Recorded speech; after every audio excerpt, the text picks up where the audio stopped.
É difícil ser famoso nos dias de hoje. Sempre há repórteres ou fotógrafos por perto para assegurar que o mundo todo saiba de coisas que você preferia guardar em segredo. I did not have sexual relations with that woman. No passado, os poderosos não tinham tal problema. Eles estavam a salvo das manchetes e das colunas de fofocas. Até agora. Pois neste programa, a mídia moderna vai desenterrar o passado duvidoso de uma das famílias mais célebres da história. Do Papa que era uma mulher. E da era mais escandalosa do papado. Este programa colocará sob os holofotes a vida privada dos poderosos. As vidas privadas dos papas.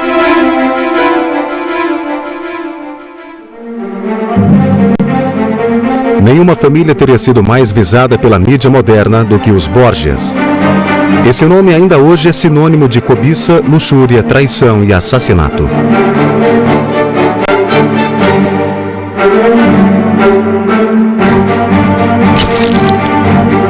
É claro que nenhuma câmera de televisão os incomodou. Nenhuma manchete capciosa ou foto comprometedora pôs em risco seu estilo de vida. E, de qualquer forma, a igreja era tão poderosa nessa época que a imprensa livre jamais seria tolerada por uma dinastia corrupta como a dos Borgias. Os Borgias eram uma família espanhola que a sofisticada corte papal considerava rude e de baixa estirpe. O patriarca da família era Rodrigo Borgia, principal esteio da dinastia.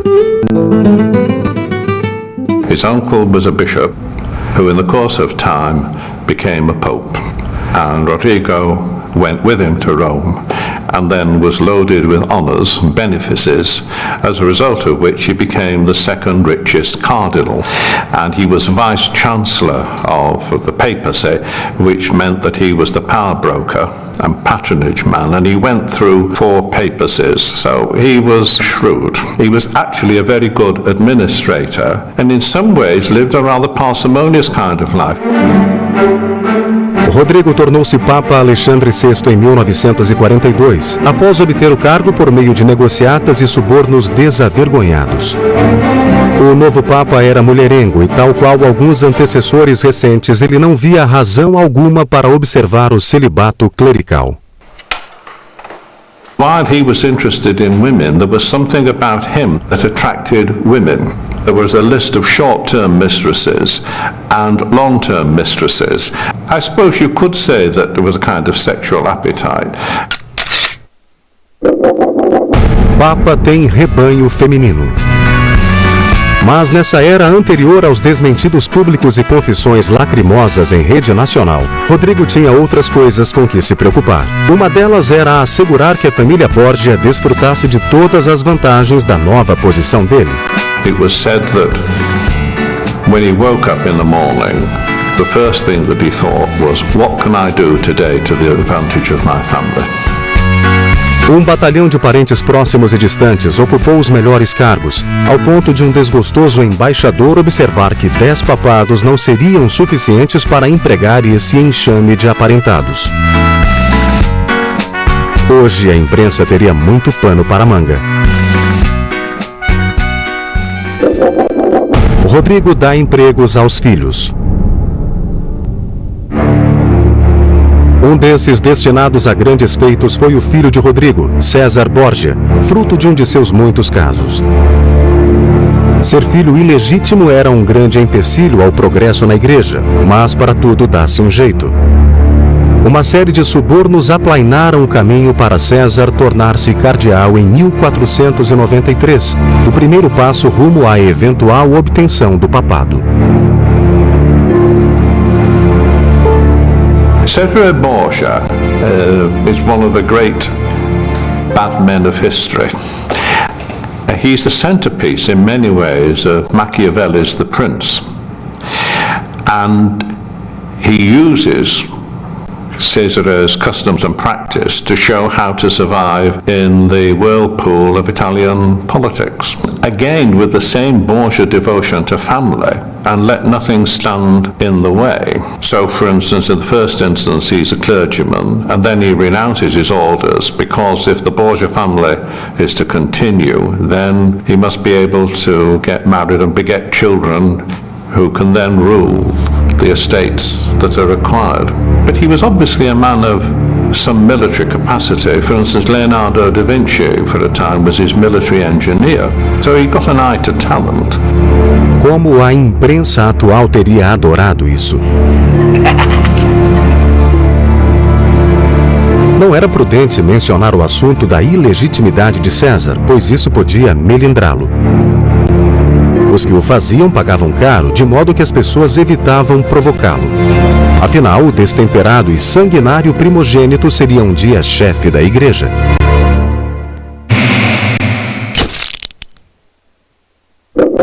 César, o cardeal pecador.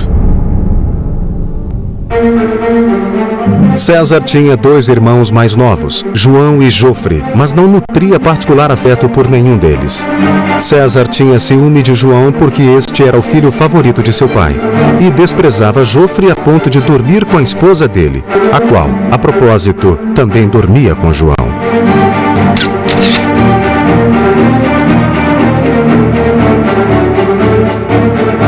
Os irmãos, portanto, não morriam de amores uns pelos outros, o que tornou o acontecimento de 14 de junho de 1497 ainda mais suspeito. Foi ao anoitecer desse dia que João deixou uma pequena reunião de família, sem dúvida animado com a expectativa de um encontro que arranjara com a sua amante favorita. 24 horas depois, seu corpo mutilado foi retirado do rio Tibre. And they said to this man who found the body, "Why didn't you tell anyone?" He said, "I've seen so many bodies in the river and out of the river that one more didn't seem to make any difference."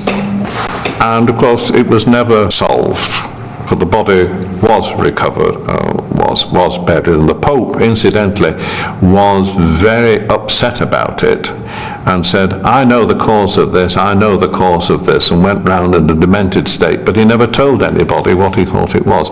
But it was just sufficient to feed the spin doctoring that Cesare had organized the death of his brother. Rodrigo ficou arrasado, mas apesar de uma investigação profunda ser conduzida, ninguém foi acusado pelo assassinato de João. Rodrigo fez todo o possível para apontar um bom número de suspeitos importantes, mas sem mencionar o nome de César. Claro, não havia repórteres medievais no seu encalço determinados a obter a verdade a qualquer preço. Assim, o suspeito número 1 saiu totalmente ileso. Borgia Gate, acobertando o assassinato de João. César havia assassinado o próprio irmão. O pobre Rodrigo engoliu o horror dessa situação e permaneceu de boca fechada. Aquilo era assunto de família, portanto não dizia respeito a mais ninguém. Come on, mate, one more. Oh, come on. Felizmente para Rodrigo, ele ainda tinha sua linda e alegre filha, Lucrécia, a princesa Diana da sua época, a quem ele amava profundamente. Lucretia Borgia is one of the most beautiful women in history, but nobody should pay any attention to what Donizetti does with her in his opera. She was a gracious person. I don't know quite how you interpret this. She had a slender neck and an admirable bosom. She was a very good character, but used ruthlessly by her brother Cesare and father to promote Borgia interests. And it was only at a later stage in her life, when everybody else was dead, that she came into her own as a very fine person, promoting art and culture and doing works of mercy and charity and caring after children, including Cesare's own children. Mas o profundo amor de Rodrigo por sua filha não o impediu de usá-la como instrumento político assim que lhe conveio. Quando ela tinha apenas 13 anos, ele a casou com Giovanni Sforza, membro de uma das mais ricas e influentes famílias de Roma. O problema é que 4 anos depois, Rodrigo achou um partido melhor para sua querida filha. Estava na hora de Lucrécia tornar-se uma mulher solteira de novo. E quem melhor do que César para informar Giovanni que este era novamente um homem solteiro? Assim, Giovanni foi mandado embora pelo encantador irmão de Lucrécia, que deixou claro não somente que Giovanni estava livre para procurar outra esposa, mas que seria melhor para todos se a procurasse longe de Roma. César, hora de partir, Gil. E assim o casamento terminou. Mas havia ainda a questão do divórcio. Qual seria a justificativa oficial para ele? O Rodrigo então sugeriu, com a expressão mais séria do mundo, que o casamento entre sua filha e Giovanni Sforza nunca fora consumado e, portanto, podia ser anulado, porque Giovanni era impotente. Giovanni defendeu-se, dizendo que dormira com Lucrécia dezenas de vezes e ela nunca reclamara. Além do mais, sua primeira esposa havia morrido em trabalho de parto. Como então, perguntou Giovanni, ele poderia ser impotente? A explicação que Rodrigo deu foi: a primeira esposa de Giovanni havia ficado grávida de outro homem. O humilhado Giovanni até ofereceu comprovar sua potência sexual diante de testemunhas. Mas no final, como sempre, Rodrigo obteve o que queria. Lucrécia se divorciou e, como o casamento nunca fora consumado, ela foi declarada virgem. Até os mais hábeis demagogos modernos teriam trabalho para fazer o público engolir essa história. Voltando a ser virgem. Havia uma pequena dificuldade com o recém-adquirido status virginal de Lucrécia. Ela estava grávida de 6 meses. Não de Giovanni, e sim de um jovem e belo pajem que a consolara após a morte de seu irmão João. Quando César soube disso, ficou bastante contrariado. O pajem deveria ter sumido do mapa, mas ao invés disso resolveu apelar para a misericórdia do Papa. Foi uma péssima ideia. Pouco depois disso, ele era mais um dos cadáveres anônimos retirados do Tibre. César havia atacado de novo. Poucos meses depois, o bebê de Lucrécia nasceu e ela foi seguramente entregue em casamento a Afonso de Aragão. Ele era irmão da esposa de Jofre, que fora tão generosa em seus favores sexuais aos irmãos Borgia. Foi um genuíno casamento por amor. Pela primeira vez na sua vida, Lucrécia era feliz casada. Mas seu amor por Afonso não enfraqueceu o domínio de César sobre ela. César costumava viajar grandes distâncias apenas para defender uma hora a sós com sua bem-amada irmã. Ele era obcecado por ela e divertia-se imaginando divertimentos que poderiam agradá-la. Um deles foi o famigerado banquete das castanhas. The Banquet of the Chestnuts was the orgy to end all orgies.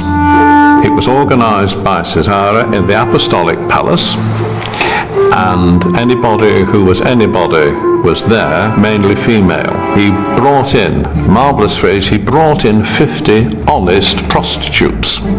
And there was eating, drinking, and making merry. And stage 1 of the orgy was that people danced clothed, then they danced naked. Then in dimmed lights, chestnuts were thrown on the floor, and naked people, the honest prostitutes especially, expected then to pick up the chestnuts. Then rich garments were brought in. This was the grand finale. Rich garments were brought in and were shown to be the first, second and third prizes for the man that could copulate with most women in any given time. I don't know what the result of that competition was.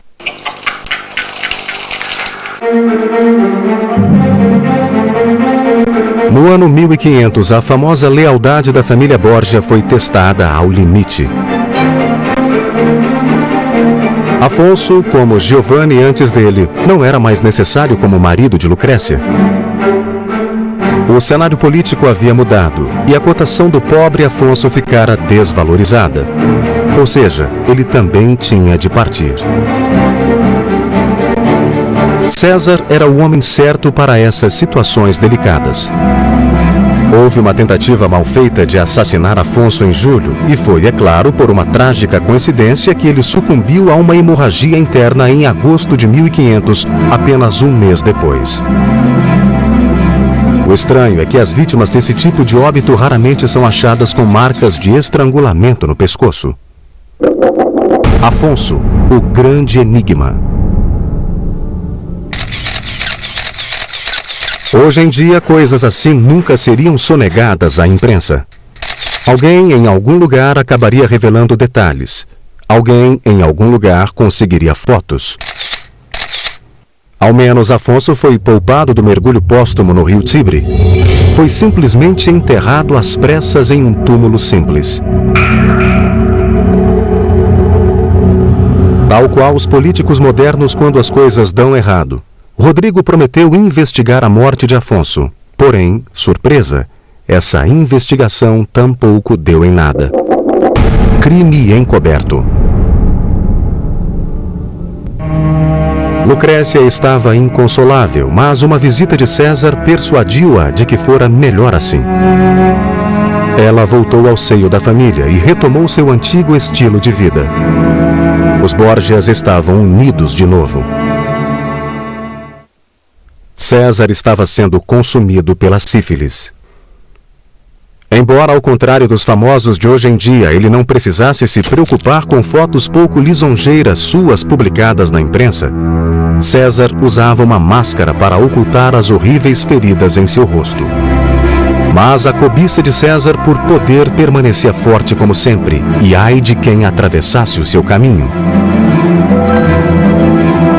Um dos métodos favoritos de César para livrar-se de desafetos era o veneno. Ninguém sabe quantas vítimas morreram com um cálice nas mãos, o som de um brinde nos ouvidos e a face sorridente de um Borgia desvanecendo diante dos olhos. É estranho, portanto, que veneno tenha vitimado Rodrigo Borgia, morto em 1503, após beber acidentalmente de uma taça envenenada destinada a outra vítima desditosa de César. Papa toma droga errada. Quanto ao próprio César, ele frustrou seus muitos inimigos em Roma ao morrer durante uma batalha na Espanha em 1507. Lucrécia Borgia, transformada pela lenda em mulher fatal, morreu de parto em 1518, aos 39 anos. Well, Lucretia has a reputation as a poisoner, and Donizetti in his opera makes great play of it. But I think you've got to connect it really with the Borgia story as a whole, where they are heavily into poisoning and she just becomes part of it. And I think that Lucretia was not a poisoner, so possibly other members of the family were. Por fim, a família Borgia caiu na obscuridade e o grande sonho de Rodrigo de fundar uma dinastia duradoura acabou frustrado. Ele procurara imortalizar o nome Borgia e nisso teve sucesso, mas apenas como epíteto de perversidade e advertência do quão baixo o ser humano pode chegar. Houve épocas em que era inconcebível uma mulher tornar-se primeiro-ministro ou concorrer a presidente. Tampouco imaginava-se que um dia mulheres seriam editoras de grandes jornais nacionais ou ocupariam posições influentes no mundo dos negócios. Women have been pushed aside through history, and even now there's a lot of things that where women don't get a look in. O papado, em particular, tem sido de domínio exclusivamente masculino. Todos os papas, bons ou ruins, honestos ou corruptos, foram sempre homens. Uma mulher papa ainda hoje é uma coisa impensável. Ou não? Poderia uma papisa ter exercido o pontificado supremo sem ninguém perceber que ela não era um homem? Como a mídia reagiria hoje se uma história como essa lhe caísse nas mãos? O Papa é mulher.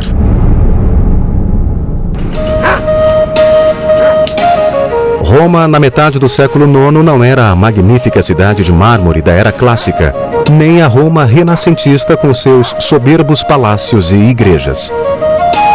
Nesse período da história, a cidade eterna era um lugar atrasado, cuja única importância estava no fato de ser a residência dos papas, portanto o centro espiritual da cristandade. O ano era o de 857. Uma procissão percorria as ruas de Roma, liderada pelo Santo Padre em pessoa, o Papa João. Era um raro momento de Fausto nesse lúgubre período de trevas. De repente, o Papa parou e caiu por terra. Atendentes vieram correndo socorrê-lo e ficaram horrorizados ao ver o Supremo Pontífice gritando e contorcendo-se em agonia. A agitação apoderou-se dos fiéis. Houve pânico e confusão. O Papa emitiu um grito pavoroso. Subitamente havia sangue manchando as pedras arredondadas da rua. Rápida e cuidadosamente as longas vestes papais foram afastadas. Um silêncio estarrecido dominou o cenário. O silêncio foi quebrado pelo choro de um bebê. O Papa acabava de dar à luz no meio da rua em Roma. Hoje, fotos de um evento desse seriam vendidas a preço de ouro.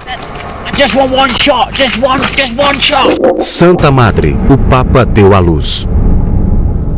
Esta é a história do Papa João, que era, na verdade, a papisa Joana, uma mulher ocupando o cargo de um homem em um mundo masculino.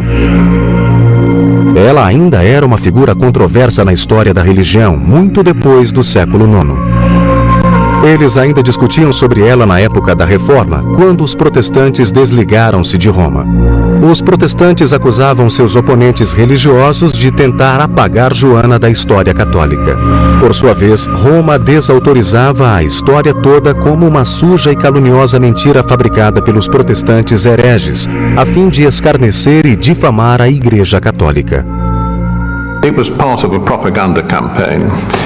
The papacy was really very unpopular, and the reformers thought that the papacy was not according to scripture, so any story that knocked the papacy was good value, and it was picked up in that way and used as a polemic to argue the case for the reformers and to knock the old church. But you need to remember also that it was actually very popular on the Catholic side pre-Reformation, and there's about 1400 they put a bust of Pope Joan in Siena Cathedral. Se a história não era verdadeira, perguntavam os protestantes, por que a rua onde Joana teria dado à luz foi rebatizada Vicus Papsa, a Rua da Papisa? Martinho Lutero, o principal líder da reforma do século XVI, até afirmou ter visto em Roma uma estátua dedicada a Joana e seu filho recém-nascido. O problema que a Igreja de Roma enfrentou ao tentar lidar com Joana é que não conseguiam ser coerentes em sua versão. Ao mesmo tempo em que negavam que ela existiu, muitos católicos piedosos exploraram-na para seus próprios fins. Antifeministas divulgaram essa história a título de advertência contra mulheres presunçosas e o fim trágico que as esperava.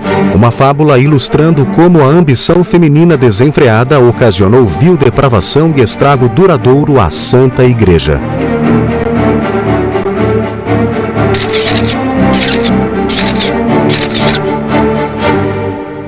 Seria de se esperar que após mais de 1000 anos estivesse concluído o debate sobre as mulheres em posições de poder. Mas não segundo Rose Boycott, a primeira mulher a dirigir 2 grandes jornais na Inglaterra. Whenever you read about a woman in a position of power, within the first 2 paragraphs you are told what they're wearing, what their hair is like, and if they have children. And you still don't get that about a man. But it is part of a female package, and in somehow it's dismissive, because I think what is implied in it is that, well, she's running a company, but she's also got some children, so therefore her eye is not completely on the ball. You don't say that about a man.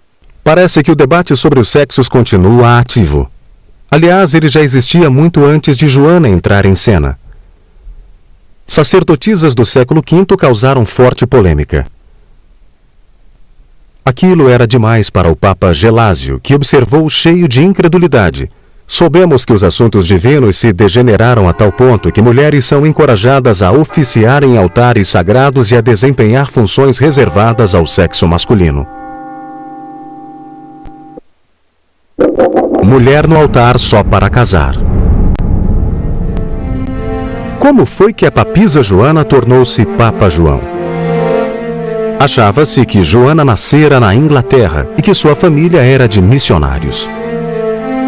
Seu pai era provavelmente um padre. Não existia a regra do celibato para sacerdotes na época. Ela chegou em Roma na metade do século IX. A misoginia da igreja não chegara ainda aos extremos da Idade Média, quando as mulheres seriam consideradas homens incompletos. Mas o sacerdócio foi interditado a Joana por causa do sexo dela, sem discussão, sem exceções. Só havia um caminho para ela se quisesse abraçar o sacerdócio na igreja: fazer-se passar por homem. Joana tornou-se proeminente na época em que os padres começavam a abrir mão dos pelos faciais e apresentavam ao mundo um rosto barbeado. Assim, a ausência de barba não estragaria o seu disfarce.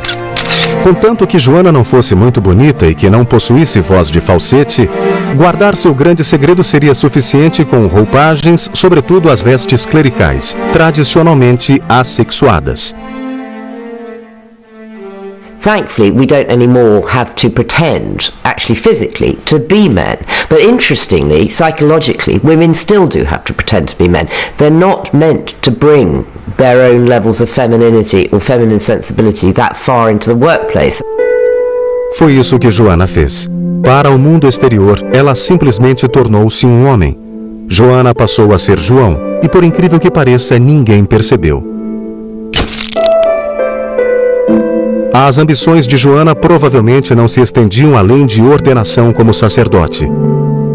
Mas o problema é que ela era boa, muito boa mesmo. Na verdade, ela era uma intelectual brilhante, uma argumentadora habilidosa, excelente oradora, e as pessoas começaram a notá-la. Roma saúda novo padre. Essas pessoas eram muito importantes. Elas ordenavam sacerdotes, criavam cardeais e elegiam papas. Em pouco tempo, Joana ganhou uma torcida que crescia sem parar. Talvez as coisas tenham ficado fora de controle. Talvez Joana estivesse só apreciando sua celebridade crescente e ascensão na hierarquia eclesiástica.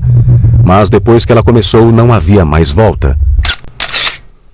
Uma promoção veio atrás da outra e antes que ela se desse conta, havia sido eleita Papa João. O Supremo Pontífice da Cristandade era mulher e ninguém sabia. No final, como em tantas tragédias, o amor foi a ruína da papisa Joana. A única diferença indiscutível entre um papa e uma papisa é a capacidade de dar à luz, e se Joana desejava que seu domínio sobre a cristandade durasse mais, não deveria ter engravidado.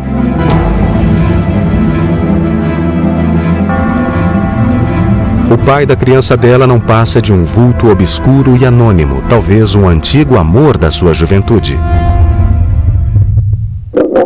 Fotos exclusivas do amante da papisa. Hoje em dia, a imprensa persegue de forma incansável qualquer pessoa suspeita de estar romanticamente envolvida com alguém famoso. Inúmeras revistas dedicam-se a expor a vida privada de celebridades. Mas nesses dias longínquos, anteriores ao nosso culto à personalidade, O amante de Joana foi capaz de permanecer um humilde clérigo, enquanto observava a ascensão dela ao pináculo da igreja. Uma coisa é preciso admitir sobre o homem, quem quer que fosse: ele sabia guardar segredo. Ninguém sabe o que aconteceu com ele. Após a queda de Joana, alguns disseram que ele foi atacado e morto pela multidão enfurecida. Outros que ele escapou ileso e viveu no anonimato. E o que teria acontecido à papisa Joana após seu parto espetacular em público? There are two variations. Variation one is that she dies as a result of the childbirth. The other aspect of the story is that the crowd was so enraged that the Pope had been delivered of a child that they mobbed her, tied her to the horse's tail and dragged her around Rome, and that killed her. But at any rate, it gets rid of the subject of the story and preserves all the element of scandal and shock horror.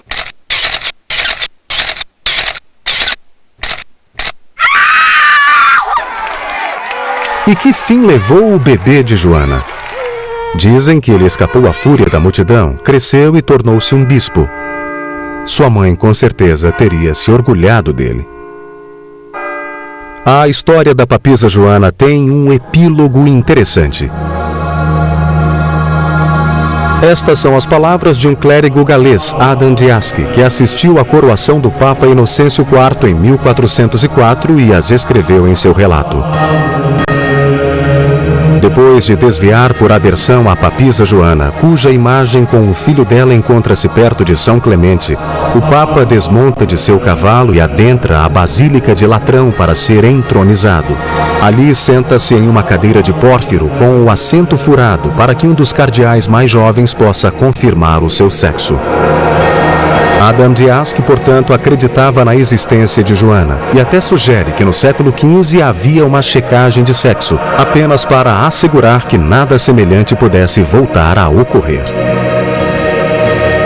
Pelo menos esses dias obscuros pertencem ao passado.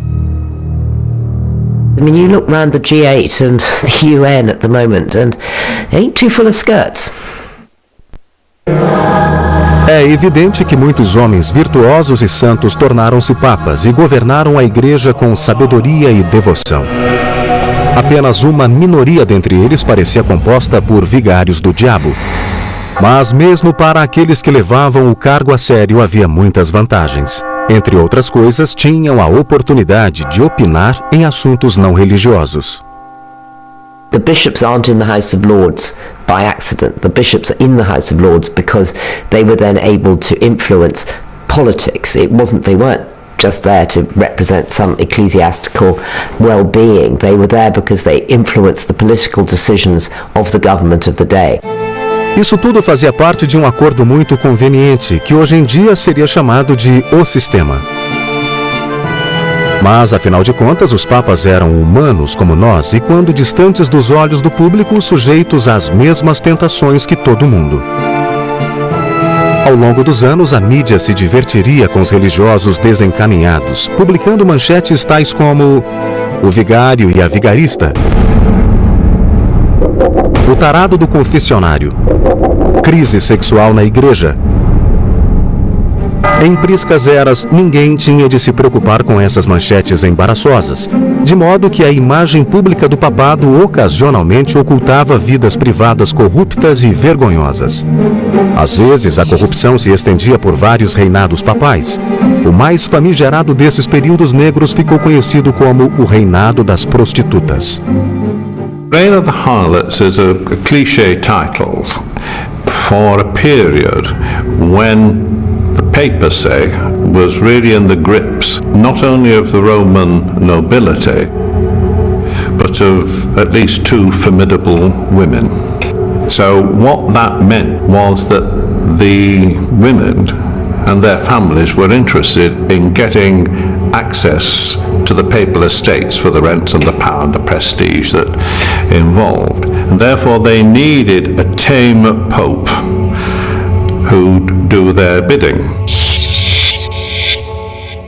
It's an interesting fact that during this period, at least 1/3 of the popes died in very peculiar circumstances, either being strangled, poisoned, suffocated, or just disappearing. But that's the period of the reign of the harlots. Teodora e seu marido Teofilato eram personagens ricos e poderosos na Roma do começo do século X. Ambos eram senadores. Teofilato também dirigia a milícia local e controlava as finanças papais. Mas esse casal era muito ambicioso e desejava nada menos que governar Roma à maneira dos antigos imperadores. Infelizmente para eles, a igreja estava em seu caminho.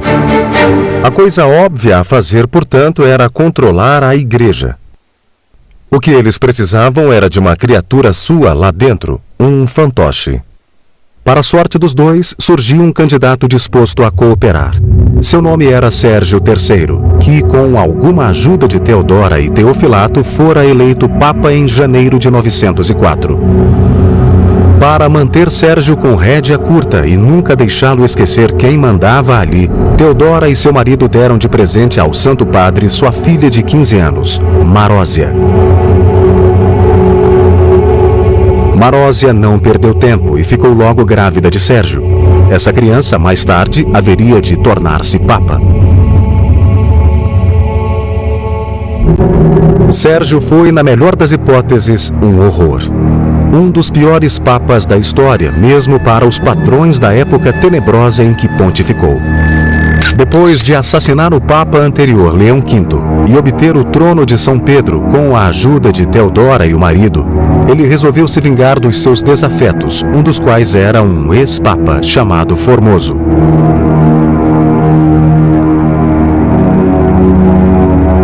A vingança não é uma virtude cristã, e no caso de Formoso não era sequer necessária, afinal ele já estava morto.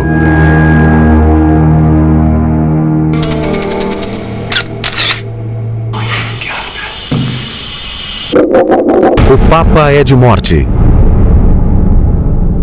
After Formoso had been dead 9 months, they dug him up, propped him up in a chair, in full pontificals, and conducted a trial. Must have been very difficult because the chap could hardly speak in his own defence.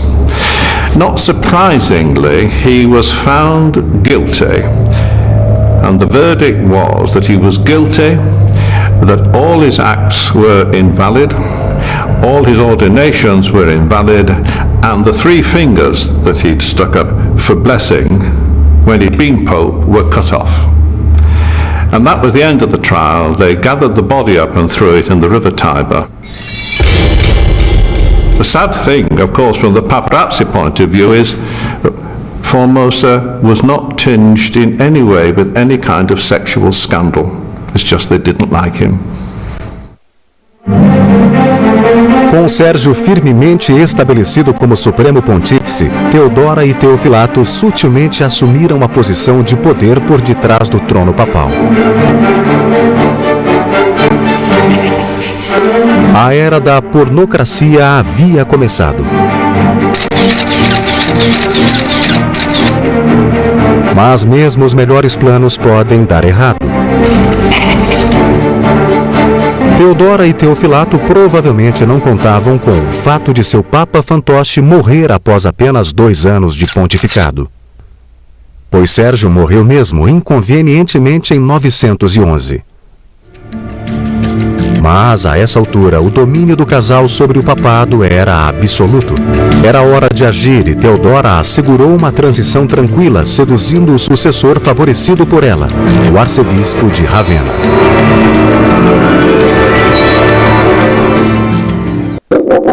Teodora ama visitar Ravenna.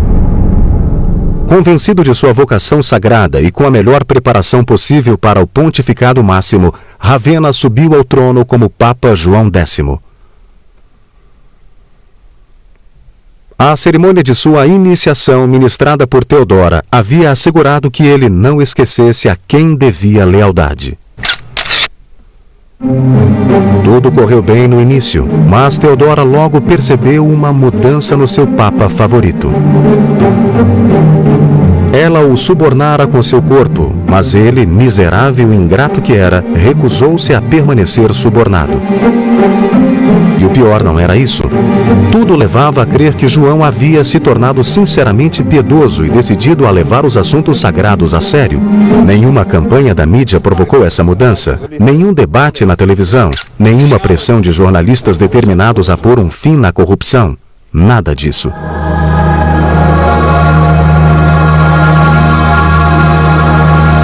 Gradualmente, o Papa João começou a conduzir a Santa Igreja por uma estrada independente, distanciando-se da influência de Theodora e seus partidários. Não era bem isso que ela tivera em mente.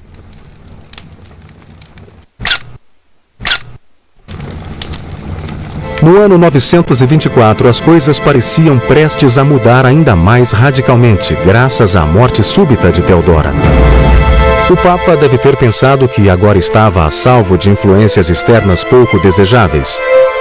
Ele não podia estar mais equivocado, pois, aguardando para assumir o lugar da sua mãe, estava Marósia, que se tornou tão inescrupulosa quanto Theodora. Marósia, a nova papisa. Isso foi uma péssima notícia para o Papa João, que pagou o preço por ser um prelado virtuoso no ano de 928. She was just like her mother, and she deposed him because she found that stooges sometimes have a spirit of independence. And she found that the Pope was seeking independence for the papacy, and because there were serious questions to be dealt with, to do with Muslim invaders and so forth. But what she couldn't stick was that he was independent. So he was just arrested, deposed. Em uma noite tenebrosa daquele mesmo ano, o Papa João X morreu sufocado por um travesseiro. Quem poderia ter encomendado esse crime?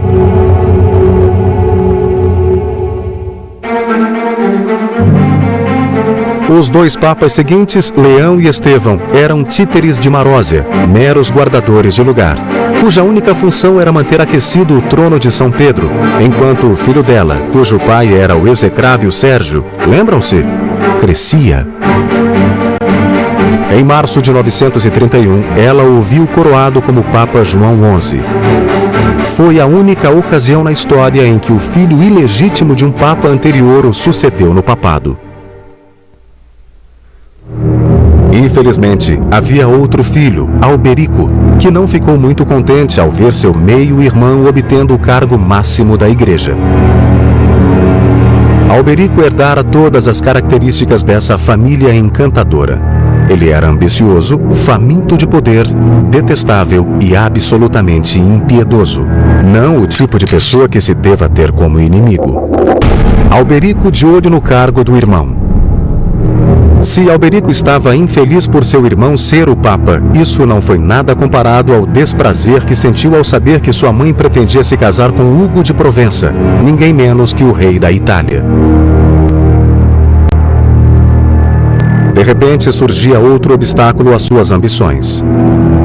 Para piorar as coisas, o rei insultou Alberico durante a celebração do casamento. Se ao menos as câmeras e os cartunistas estivessem por lá para registrar o ocorrido.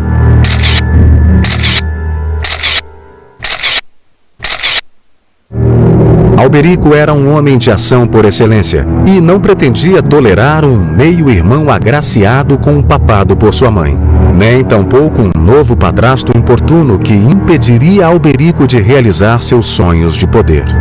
Well, the son by an earlier marriage was mortally offended by this happy match and thought that his position was threatened.